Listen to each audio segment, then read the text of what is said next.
कहानी उस घर की है जहाँ बहू और बेटी को एक माना जाता था, लेकिन फिर। अरे शिखा बेटा, तू रसोई में क्यों घुसी रहती है? जा, रोटी मैं बना लूंगी। नहीं नहीं माँ जी, आप बैठिए, बस सारा खाना बन ही गया है। श्वेता को बोल देती हूँ, वो खाना लगा देगी सबका। सॉरी भाभी, मेरे पास वक्त नहीं है। माँ, मुझे पैसे देना, पार्लर जाना है। हाँ हाँ चली जाना, भाभी को भी ले जाना। वो भी जाने को बोल रही थी पार्लर, पर पहले ना मदद कर दे उसके खाना लगाने में। देख माँ, वो बहू है, उसे बहू रहने देना, इतना सर पर मत चढ़ा भाभी को। श्वेता, ज्यादा मत बोला कर। बहू और बेटी में कोई फर्क नहीं होता है। जा जाकर काम कर। ननद को माँ का भाभी से इस तरह प्यार करना बिल्कुल अच्छा नहीं लगता। वो बार बार किसी न किसी तरह माँ को भाभी के खिलाफ भड़काती रहती, लेकिन कोई फायदा ना होता। एक रोज, अरे बेटे किशन, जा बहू को कहीं घुमा कर ला, सारा दिन घर में काम करती रहती है। हाँ हाँ माँ, हम लोग जा रहे हैं ना गोवा। अच्छा जी, भाभी ने तो हमें बताया भी नहीं। वैसे तो सारी पंचायत करती है, ये गोवा वाली बात क्यों छुपा गई हमसे? अरे क्योंकि उसे खुद नहीं पता था बहन। मुझे टिकट सस्ती मिल रही थी तो मैंने बुक कर दिया। हाँ शिखा, पैकिंग कर ले, संडे हम जा रहे हैं गोवा। दोपहर में शिखा पैकिंग कर रही थी कि सास आ जाती है। ये क्या बहू, साड़ियाँ? अरे गोवा जा रही है घूमने या फिर शादी में मायके हैं? माँ जी, ऐसा कुछ है ही नहीं, समझ में नहीं आ रहा क्या रखूं कपड़े में। अरे तेरी और श्वेता की साइज तो एक ही है, उसके कुछ मॉडर्न कपड़े ले ले, आकर लौटा देना। हाँ माँ जी, ये ठीक रहेगा। शिखा श्वेता के पास जाती है और उससे कपड़े मांगती है। ना जी ना, मैं अपने कपड़े ना दूं, वैसे भी फैल जाएंगे मेरे कपड़े, बहुत महंगे वाले हैं।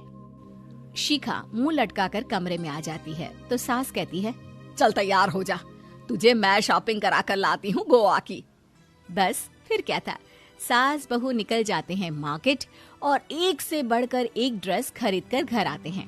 पहले बता देती कि नए कपड़े दिलाने वाली है भाभी को, तो मैं अपने ही दे देती ना भाभी को, मुझे दिला देती नए कपड़े।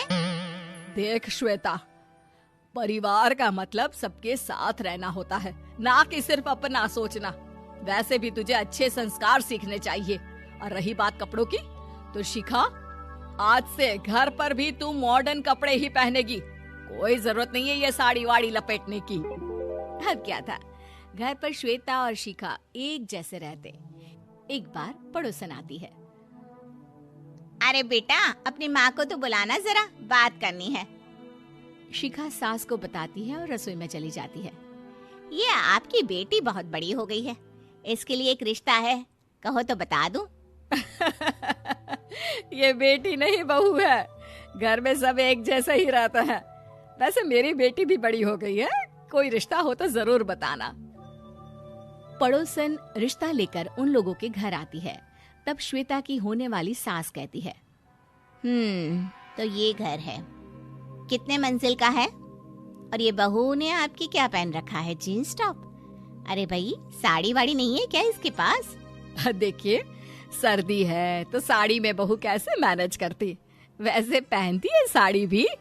देखिए, हम लोग ठहरे पैसे वाले लोग, कोई कमी नहीं है हम लोगों के पास पैसों की, बहुत पैसे हैं, जमीन, नौकर चाकर, कार, सब कुछ है, लेकिन घर में संस्कारी बहू चाहिए। समझ रही हैं ना आप? सास कुछ कहती कि श्वेता बोल पड़ती है, हाय रे, नौकर चाकर से लेकर जमीन, कार, पैसा, हाँ हाँ, मुझे रिश्ता मंजूर है मुझे। अरे रुक जा श्वेता, मैं बात कर रही हूँ ना। देखिए, हम लोगों के घर इतनी आजादी नहीं मिलेगी।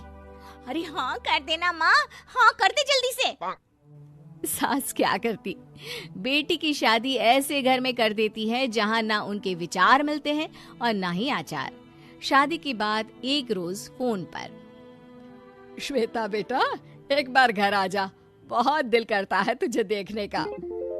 माँ, वो घर पर बहुत काम होता है, कैसे आऊँ? बड़ा घर है, लेकिन आने जाने वालों की लाइन ही लगी रहती है। बेटा, मैं तो जानती थी उस घर का हाल, लेकिन तू ही नहीं मान रही थी। माँ देख, हर घर का यही हाल है। तेरी बेटी को यहाँ घूंघट हटाने की परमिशन नहीं है और एक तरफ भाभी स्कर्ट पहनकर घूम रही है। बेटा, मुझे क्या पता था कि मेरी बेटी को ससुराल के नाम पर पिंजरा मिल जाएगा। अच्छा माँ, फोन रखती हूँ, सास को गर्मा गर्म रोटी खिलानी है। तुम लोगों की तरह नहीं कि एक रोटी बनाओ, एक सब्जी बनाओ, फिर सारा दिन फ्री होकर घूमो। सास फोन तो रख देती है, लेकिन सोच में पड़ जाती है कि एक तरफ बेटी जिसे कोई आजादी नहीं, वहीं दूसरी तरफ बहू जिसे देखकर लगता ही नहीं कि उसकी शादी भी हुई है। अगले रोज। शिखा, अरे ओ शिखा। हाँ माँ, क्या हुआ? कुछ चाहिए आपको? मैं जिम जा रही थी। जिम के कपड़ों में बहू को देखकर सास को घूंघट में अपनी बेटी का ख्याल आता है। देख बहू, घर में बहू की तरह रहा कर। इतने टाइट कपड़े पहनकर जिम जाना पसंद नहीं मुझे। जा जाकर रोटी बना। रोटी? माँ, अभी तो शाम के 6 बजे हैं, इस वक्त रोटी?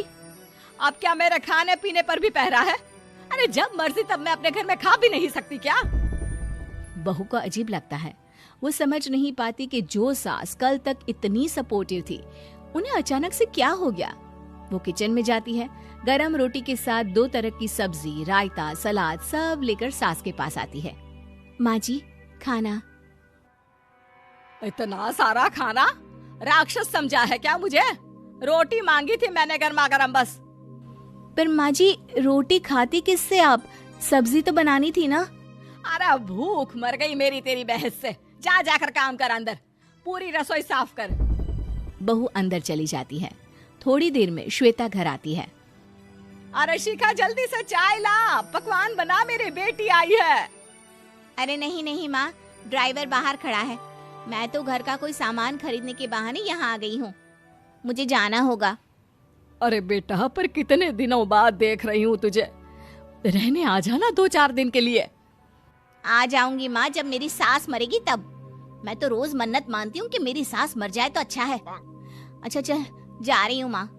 हे भगवान, कैसे कैसे दिन देखने पड़ रहे हैं मेरी बेटी को। सास अंदर जाती है, जहाँ श्वेता की जिम वाली सहेली का फोन आया होता है। क्या बात है, आज जिम नहीं आई? अरे पता नहीं यार, आज माँ को क्या हो गया अचानक। पर खैर कोई नहीं, लगता नहीं कि मैं अब जिम आ पाऊंगी। शिखा स्पीकर पर बात कर रही थी, जिसे सास सुन रही थी। यार, ये सास ना होती ही ऐसी है। मैं तो कहती हूँ बुढ़िया जल्दी मरे और तू आराम से जिए। शिखा को सहेली की बात पर गुस्सा आ जाता है। माँ के मरने की कौन सा बच्चा दुआ मांगता है मोहिनी? आगे से ऐसी बात मेरे सामने मत करना। हमारे घर की शोभा ही माँ है। क्या हुआ जो थोड़ी शक्ति दिखा रही है? उसमें भी कोई ना कोई उनकी भलाई ही होगी। मैं तो कहती हूँ भगवान मेरे जैसी सास सबको दे, जो सिर्फ माँ की तरह है। सास वाली तो कोई बात ही नहीं है उनमें। सास ये बात सुन रही थी। उनकी आंख में आंसू आ जाते हैं कि क्यों वो बेटे की किस्मत में बहू को भी भागीदार बना रही थी। शिखा, अरे ओ शिखा, क्या हो गया? जिम नहीं जाना क्या?